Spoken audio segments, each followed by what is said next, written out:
If you're seeing AutoCAD error 201, don't worry. This is usually an authentication mismatch error, and in this video I'll show you exactly how to fix it step by step. This error happens when the login token saved on your computer does not match the license assigned to your Autodesk account, or when the session has expired and can't refresh properly. In simple terms, your saved login data is out of sync with your Autodesk license. The good news is that this is usually fixable without reinstalling AutoCAD. If this video helps, please hit the like button and subscribe for more quick AutoCAD fixes. Alright, let's get started. First, close all Autodesk software on your computer. Make sure AutoCAD, Autodesk Access, and any related Autodesk apps are fully closed before you continue. This is important because the files we're going to remove can be locked while the software is still running.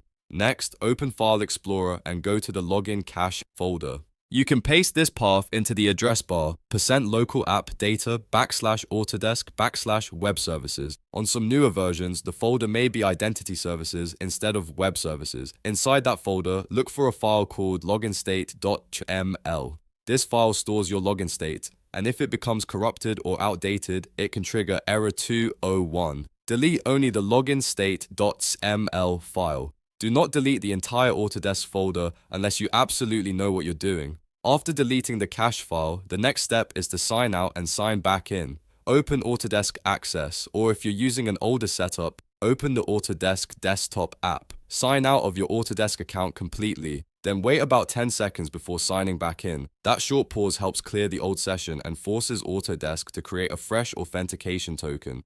Once you sign back in, check whether AutoCAD now launches correctly. If the error still appears, the next thing to do is update the Autodesk Identity Manager. Open Autodesk Access again and look for any available updates. Install the latest Autodesk Identity Manager update if it appears. This component handles authentication and licensing in the background, so an outdated version can definitely cause login and license mismatch problems. After the update is complete, restart your computer if prompted. Now let's move on to the licensing service itself. Press Windows key plus R to open the run box, type services.msc, and press Enter.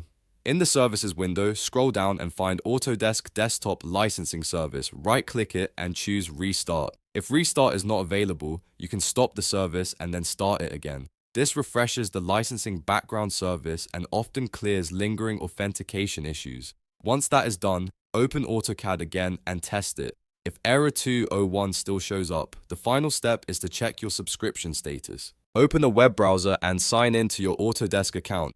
Make sure your AutoCAD subscription is active and that your seat is properly assigned to the same email address you use in AutoCAD. If the subscription expired or the license was assigned to the wrong account, the software will keep failing to authenticate no matter how many times you refresh it locally. If needed, ask your admin to reassign the seat or renew the subscription. After confirming everything is active, sign out of AutoCAD one more time, then sign back in with the correct Autodesk account. In most cases, one of these steps will resolve error 201 and get AutoCAD working again. So to recap, delete the loginstate.xml cache file, sign out and back in through Autodesk Access, update Autodesk Identity Manager, restart the Autodesk Desktop Licensing Service, and verify your subscription status. If you found this tutorial helpful, please give it a like, subscribe for more AutoCAD troubleshooting guides, and turn on notifications so you don't miss the next fix. Thanks for watching, and I'll see you in the next one.